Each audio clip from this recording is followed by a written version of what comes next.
Helena is a 20-year-old astronaut who has lived almost her entire life in a spaceship named Orbiter 9. Because of factors like overpopulation, global warming, and a toxic environment, scientists on Earth have sent her on a mission to the supposed habitable planet Celeste. It is believed that it will take her more than 20 years to reach the planet. Initially, an infant Helena was brought to the spaceship by her parents, and they raised her there. However, 3 years back, a malfunction in the system caused the Orbiter 9's oxygen supply to deplete at a rapid rate. Hence, her parents took the tough decision to commit the unthinkable so that their daughter could have enough oxygen to reach the nearest outpost. In this way, Helena has spent the last 3 years alone on the spaceship. Her daily routine consists of watering her veggies, exercising, checking her health status, and reminiscing about her parents. By this time, she has even started having difficulties in breathing, as the oxygen supply is almost up. One day, the alarm in the spaceship starts blaring, and this worries Helena, as it is the first time she has experienced such an event. She immediately heads over to the control room to inspect, and finds out that a shuttle has adjoined her spaceship. It turns out that her distress call has finally been answered. Helena rushes to the entrance, and when the door opens, an engineer named Alex enters. She is equally stunned and happy to see him, as it has been 3 years since her last interaction with someone. Alex introduces himself, and proceeds to examine the oxygen system, but Helena can't take her eyes off of him, possibly because she has never seen a man her age before. A few hours later, as Alex is busy with the repairs, Helena invites him for dinner, to which he agrees. Later, during dinner, Helena keeps asking a lot of questions, but for some reason, Alex is cold. He simply mentions that he has to finish his work and return to his outpost. Alex is a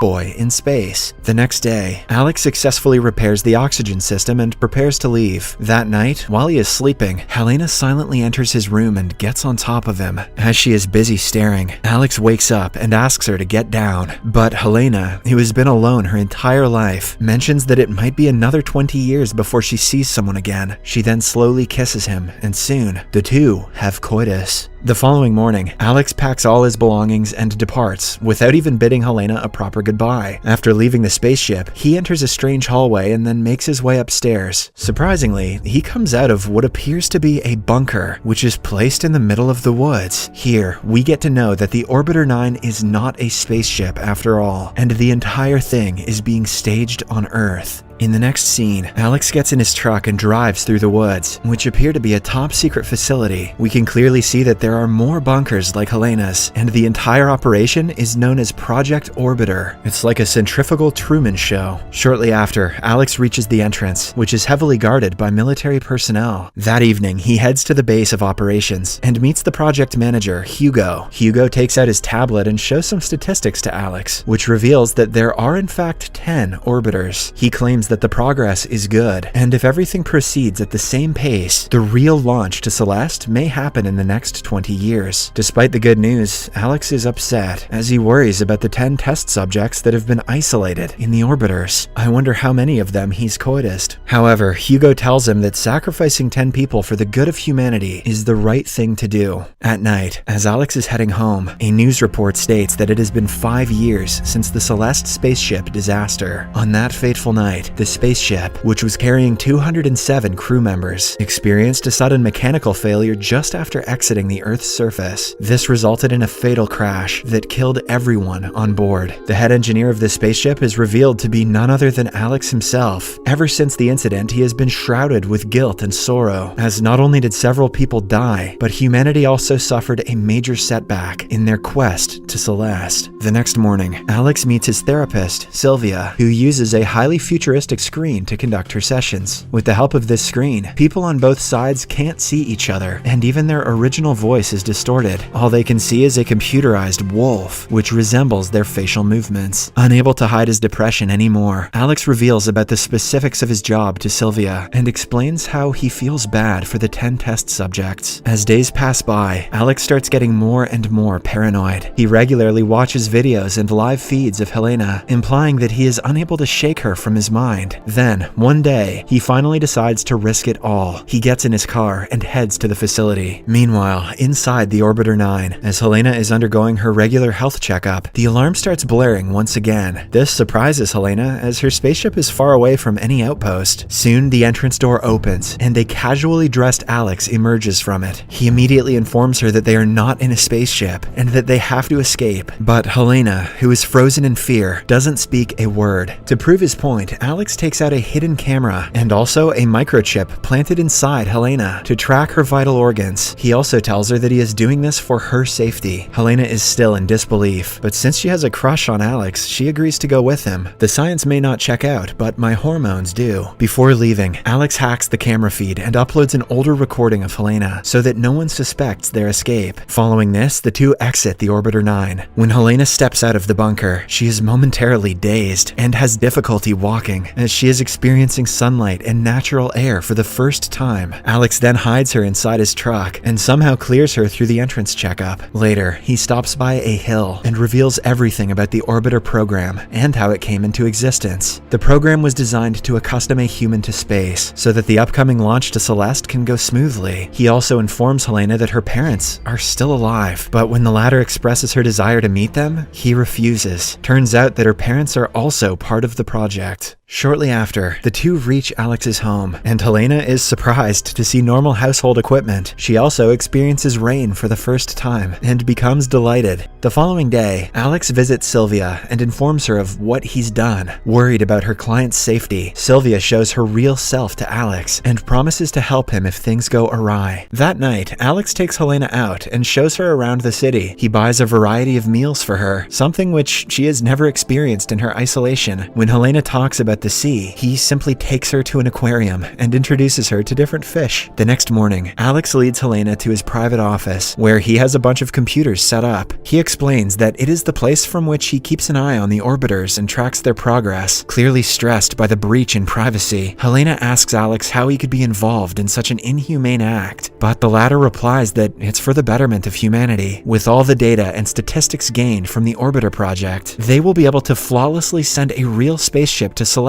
in the coming years. In the next scene, Alex takes Helena to a nightclub and introduces her to his friends. One of them is Dr. Shao, a well-known physician. He asks Helena about her hometown, but before she can reply, Alex makes up an excuse and diverts the topic. He wants to keep Helena's identity a secret at any cost. After a while, the group talks about the implications of the Orbiter program and how it can help humanity in the long run. Alex believes that the progress is good, but Dr. Shao asserts that instead of finding a new planet, people should focus on making Earth a better place. One day, Alex notices some rashes on Helena's back and takes her to his friend, Dr. Shao. After examining Helena on the surface, Shao reveals that her skin is very sensitive, as if she has never been out in the sun. He then sends her for a thorough checkup and interrogates Alex about her true identity. Shao suspects that she has something to do with the Orbiter program, and Alex finally reveals everything. That evening, while Alex is away, Helena enters his room and starts going through his files. In one of these files, she finds out something shocking. It turns out that she is not an offspring after all, but actually a clone.